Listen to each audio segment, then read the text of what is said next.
In this video, we're going to solve the issue we have right now with the year. So what's going on right now? So we have your situation, we have these numbers here, but for some reason, Excel is of course not able to figure out, of course because of this here we have, it's not able to figure out the situation here if this is for 2018 and 2000 or 2019. So I'm just going to put in here 2018 so you will know.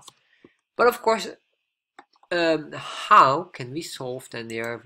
How can we filter out 2019 or put, for example, 2019 here? Like there would be a next row here, and here would be 2019.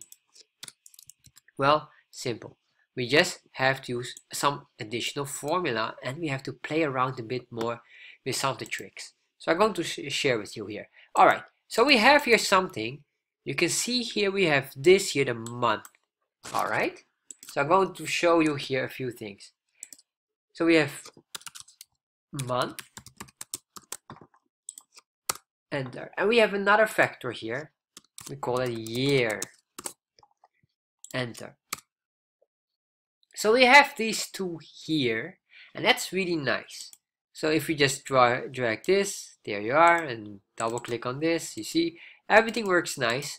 We have this. However, you might say, well, but I don't want to have additional lines and columns. I understand. I also don't want them. So we're going to filter out. I believe that this indicator here is more than enough. Yes. So we're going to use here a trick to get like these two formulas, and I'm trying to avoid many formulas in one. However, in this case, it's unavoidable. But it is a very easy formula, and I'm going to explain to you later on. So what we need is, first of all, we need to concatenate. So what is concatenate? Concatenate basically means, you can see here these two. What I want to do is, I want to say 2018 plus 1. We add the 1 here at the back. And that's what we call concatenate. Basically, we're going to add these two here together in one cell. Yes? And what we're going to do is, we're going to cut this. And I'm going to paste that in here.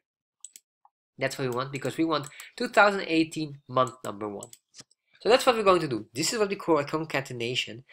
And in Excel, we have concatenate. So let's type in concatenate. Concatenate, yes. So it's a really fancy word, but basically the fancy word means adding one thing with another. So you see here, text 1 to select, all right, I want the 2018, and then text number 2, the month. And if we do a comma, you can add even more things, but for now, not necessary. Enter, and there you are.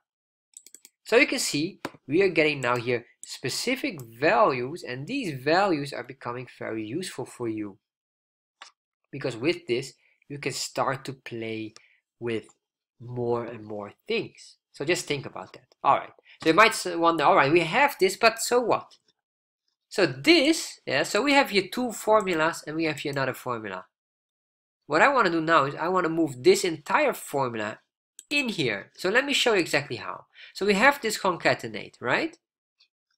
And you can see here we have, this is a formula and this is a formula. So I'm going to show you here exactly the same, but now with a duplicate, we will add all the formulas together. So we first do concatenate, and then we have concatenate, then we select here, or before we select this month, we will say year, and then open bracket, year, open bracket, select this, close. Then comma, yes, for the second text, and the second text is the other formula with month. So we say month, then we select again the same value, close it, and close it one more time to be the final bracket. So now the entire formula has been closed. Enter. This is exactly what we want. This is the same thing, as you can see. Wonderful. And now in this case, if I delete this value here, this one will not be impacted. Let's see. Delete. There you are. Delete. So now we have exactly what you want. So I'm going to copy this formula. I'm going to escape, and then I'm going to put it here, and we're going to move it in here. Enter this.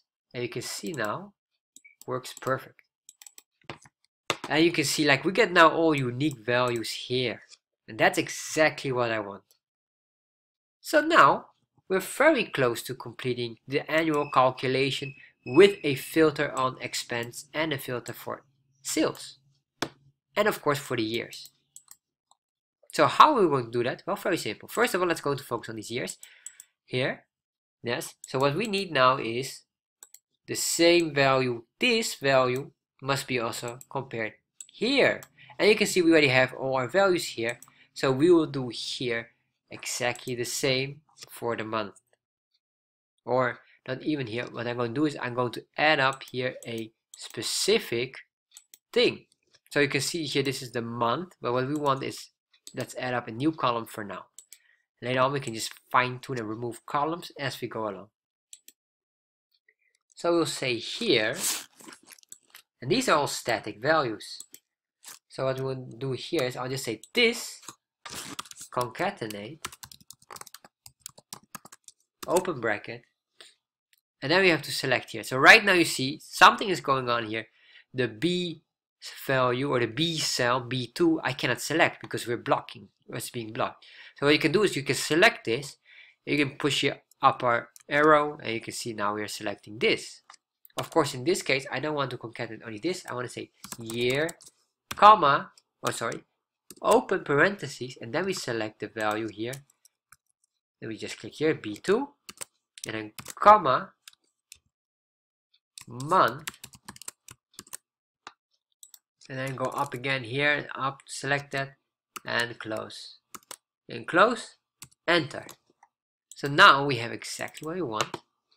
We have everything here, and you can see this formula now we can fine-tune because the formula doesn't even need this, and that's nice because the formula doesn't need this value, it needs this value. So later on we can delete just this one and we can even just fine-tune this. That's it. So let me show you exactly what we're going to do. Alright, so we have this, we're going to move this away, say this one now, enter, and now we got everything exactly as we want. Let's double click on this to see here everything. Alright, so we have all of these values. Let's see how much is the value here. Enter. So you see 7,700 for everything in 2018. So let's see what's the value here. If I select all of these, and we see 7,600. Is that correct? 7,700. So we're missing something here. We have to just check on that one. Are we missing here? Yes, you can see we're missing this one here. So of course this one was the 2018. Yes, this was the sample, so that's why if you select this plus the 100, 7,600 plus 100 additional, 7,700. So that means that this formula is working as we want it. Alright, so now we have this, and let's delete this. This is really nice. So now we're done here. Let's do exactly the same for the remaining years, or sorry, the remaining time here. That should be this. See if everything is correct. In this case it doesn't get it. No, so we have to put it in here at this moment. We say 1/1/2019. Then we say 1/1/2000. Oh sorry, 1/2 for February 2019. And then we just do the same here, 3 2019, 1/4 2019, 1/5 2019, and 1/6 2019. So basically you can do it even very fast. I don't know why it's so things. I will just have to figure out how to do it very fast because normally it works. But of course for now just ignore that. And of course I understand this is because of the format is different. The format is with the day here and then the month. If this would be the other way around, we probably would have a faster way of doing it. However, not that important for now. So let's double click these and just continue. Here we get everything. Let's see, in January 2009 there should be a total expense of 500. January 2019, yes, or sorry, not expense, is a sale. Alright, so this works exactly as we want. So in the next video we're going to focus on how we can add this column in here. So that will be in the next video.